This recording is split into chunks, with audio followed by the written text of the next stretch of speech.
लोग देखेंगे concept of directly proportional and inversely proportional, और इसको हम एग्जांपल से बहुत आसानी से देख सकते हैं।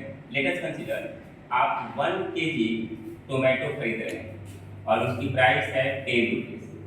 अगर आप 2 केजी टोमेटो खरीदेंगे तो प्राइस आपको देना पड़ेगा 20 रुपीज़। ओके, उसी तरह से लेट अस कंसीडर आप 4 केजी टोमेटो खरीदते हैं तो आपको प्राइस देना पड़ेगा 40 रुपीज़। यहाँ पे एक चीज आप देखेंगे कि जैसे जैसे आपकी टोमेटो की क्वांटिटी बढ़ेगी आपकी प्राइस भी बढ़ेगी। टोमेटो 2 गुना हुआ प्राइस भी 2 गुना हुआ, टोमेटो 4 गुना हुआ प्राइस भी 4 गुना हुआ। तो यहाँ पे डायरेक्टली प्रोपोर्शनल का मतलब हुआ कि एक क्वांटिटी जैसे जैसे बढ़ेगी उसी तरह से दूसरी की क्वांटिटी बढ़ेगी, उसको बोलते हैं डायरेक्टली प्रोपोर्शनल। और इसमें एक चीज कांस्टेंट रहता है हमेशा, इसका और इसका, यानी कि टोमेटो की क्वांटिटी और उसकी प्राइस का रेशियो बराबर रहेगा। यहाँ पे आएगा 1:10, यहाँ पे आप देखेंगे 2/20, ये कैंसिल होगा, ये भी आएगा 1/10, ये हो जाएगा 4/40 और ये भी कैंसिल करके आएगा 1/10।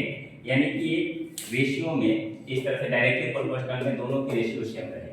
ओके, इसका साइन हम लोग देते हैं इस टाइप से, ये है डायरेक्टली प्रोपोर्शनल का साइन। यहाँ कह सकते हैं quantity of tomato is directly proportional to their price, यानी किसी भी ऑब्जेक्ट की क्वांटिटी और उसकी प्राइस हमेशा डायरेक्टली प्रोपोर्शनल होता है ना, और इसमें दोनों की रेशियो कांस्टेंट रहती है। आई होप कि आपको क्लियर हुआ होगा। नेक्स्ट हम लोग देखेंगे इनवर्सली प्रोपोर्शनल कंसेप्ट। हम लोग इसको भी एक एग्जांपल के हेल्प से देखेंगे। लेट अस कंसीडर 5 पर्सन है और ये किसी वर्क को 10 डेज में कंप्लीट करते हैं। 5 पर्सन किसी वर्क को 10 डेज में कंप्लीट करता है। अगर हम एक पर्सन 1 पर्सन को अप्लाई करेंगे ये वर्क खत्म होगा 50 डेज में। अगर हम 2 पर्सन को लेंगे ये वर्क खत्म होगा 25 डेज में। यहाँ पे आप फोकस करेंगे कि जैसे हम पर्सन को कम करेंगे टाइम जो लगेगा काम को खत्म करने में वो ज्यादा होगा, यानी कि एक चीज यहाँ घट रही है दूसरी उसी रेशियो से बढ़ रही है। हमने क्या किया, फिर पर्सन को ज्यादा कर दिया, 2 किया, फिर टाइम जो खत्म होने का है वो कम हो गया। यानी कि यहाँ पे आप देखेंगे कि एक चीज जैसे जैसे बढ़ेगी दूसरी उसी रेशियो में घटेगी। यहाँ 5 पर्सन है 10 डेज में, हमने पर्सन को कम किया 1 पर्सन किया, यहाँ पे डेज बढ़ गया। हमने थोड़ा सा पर्सन को बढ़ाया फिर डेज घट गया। तो जिस रेशियो से एक बढ़ेगा उसी रेशियो से दूसरी क्वांटिटी घटेगी। इस तरह के कंसेप्ट को हम लोग बोलते हैं इनवर्सली प्रोपोर्शनल, यानी कि टाइम एंड वर्क का जो कंसेप्ट है ये इनवर्सली प्रोपोर्शनल होता है।